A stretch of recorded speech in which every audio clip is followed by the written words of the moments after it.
ভিডিওটা পুরোটাই কন্টিনিউ করবেন, কেউ 1 সেকেন্ডের জন্য স্কিপ করবেন না। ভিডিওটা আপনাদের কতটা ভালো লাগবে এটা আপনারা আসলে কল্পনা করতে পারেন না।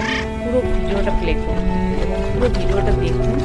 ভিডিওর উপর ভিত্তি করে কমেন্ট করুন, আপনাদের কেমন লেগেছে সেটা আমাকে জানাবেন, যে আমি আসলে কি বলেছি, যে আসলে পুরো ভিডিওটা কেন আমি আপনাদেরকে দেখতে বলেছি।